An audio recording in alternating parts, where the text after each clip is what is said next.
Hey guys, welcome back to part 2 of Going Total Lithium. In this episode, we're going to go ahead and install those batteries that I unboxed in episode 1. We're gonna go through a full install. I'm gonna show you how I hooked everything up, take it out on the water, put it through its paces, and see how they perform. These are my new batteries. I've had them pre-charged. They came with little to no charge. They both recommended, both brands recommended that they be fully charged before put in use. What I wanted to point out is on the sizes of these batteries, which these particular brands versus others, these are of a standard 24 size. This is the old battery tray from my starting battery, and you can see that these guys, they fit inside these trays. That's a nice feature. Of course, we're going to have those straps that are going to go on that, but what I've noticed on other brands is that they're just their dimensions are odd, and they don't really make a good box that fits for them. So I thought that this was a good feature too, with these being standard battery size, that I can use just conventional trays to hold them in. And I bought 2 from Amazon. They did come with the straps. I don't know if you guys have had any experience with these straps, but I can tell you that the ones that were original to the boat disintegrated. Okay, they don't seem to last. That material just doesn't last. So what I've decided to do for straps is I went to Harbor Freight, and I'm going to actually replace the straps and use these for my application. I've got enough for all 3 trays, and as well, we're going to line these trays this foam mat that I also got at Harbor Freight. We're going to line those trays. That'll help that battery kind of, with those straps, kind of really get it in there to keep it from vibrating. I don't know that those batteries are prone to vibration, but I just, while I'm doing this, I'm going to go ahead and add that as well. Okay, so we've got our liner in. We've got our strap on, ratcheted down. This thing is not going anywhere. It is not going anywhere. So we'll just cut off the rest of this strap.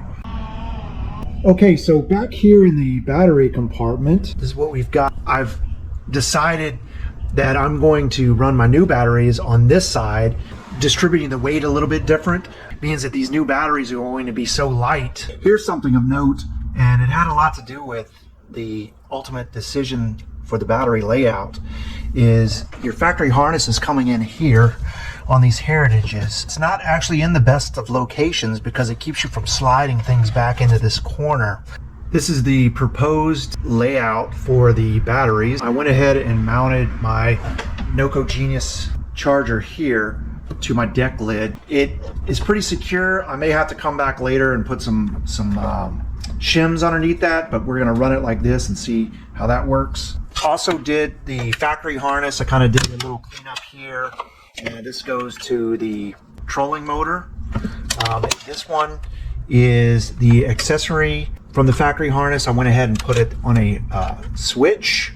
So if you watch the Garmin tips and tricks install that I did video, this is the tail end of it. This is where it's going to connect to the battery, and it is on its own independent breaker switch. We're going to get those battery trays secure, and we'll go ahead and get everything hooked up.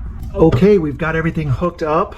Everything is tidied up. It's our cable management there for our charger. Here's our switches. Again, this is all the live scope stuff in my Garmin's. This is the all other accessories. We've gone ahead and bundled that up here, secured it to the side out of the way. If I need to store anything here, still got that room. Let's go ahead and shut this and I'll show you. No sweat, everything fits. Okay, so the plan is to head out to the lake tomorrow to give these batteries a workout. We'll see how it goes. I'll see you out on the lake. Go ahead and crank this bad boy up for the first time. Fingers crossed. I'm nervous about this. We'll see what happens.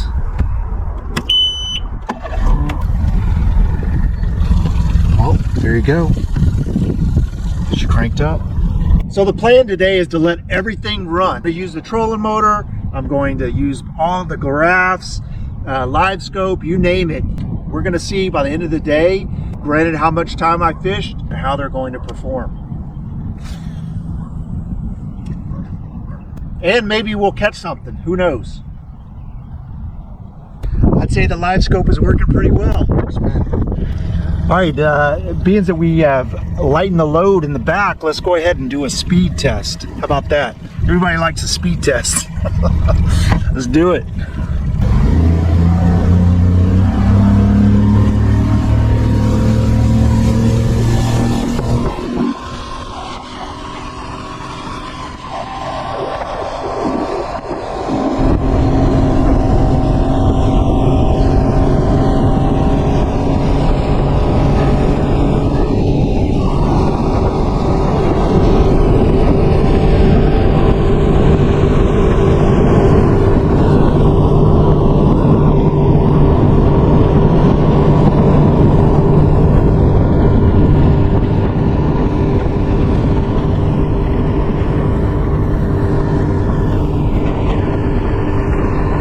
Can we break 32? Let's do it. Come on, 32.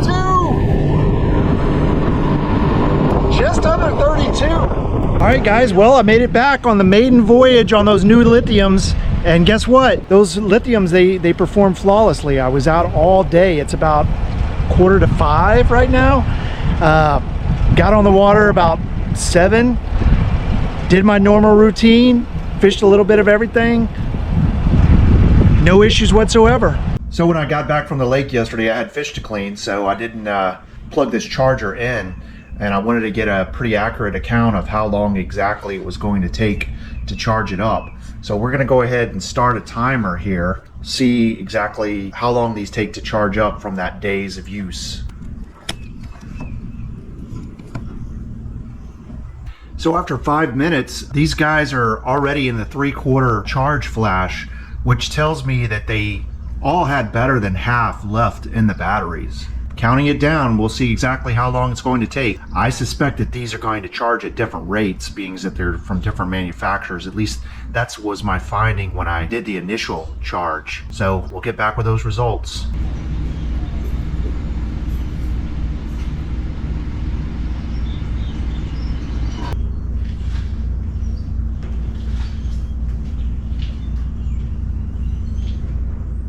So guys, what are my thoughts after 1 day's use of these new batteries? Well, let's start with how long I fished. I fished for 10 hours. That was a full-on day using absolutely everything in all the same ways that I would normally fish. You know, as you saw in the charge test, you know, they started at about half capacity. That means I only used about 50% of all those batteries.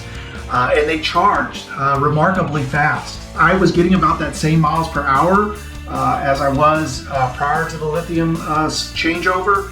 But what I can tell you is that it got up a lot quicker. So don't buy batteries thinking that you're going to go faster, because I don't think that's necessarily the case. You will get to speed faster.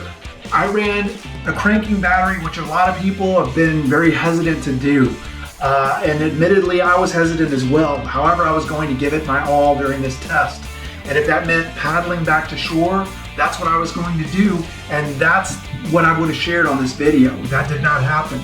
Everything performed flawlessly. You know, I ran my graphs off of that cranking battery. I can tell you that there was no change in the performance of my graphs. When I decided to go lithium, it was only because my previous batteries were 5 years old and they were on their way out. If you just bought a boat and you have good batteries that you paid for, you might as well get the best of those batteries before you go out and spend the money on whether they be the top of the line or the bottom of the line. We'll be fishing these things in May in a tournament. They will be on the boat, so we're going to continue to test these things, and I hope that it helps you in your decisions about the batteries that you may want to buy.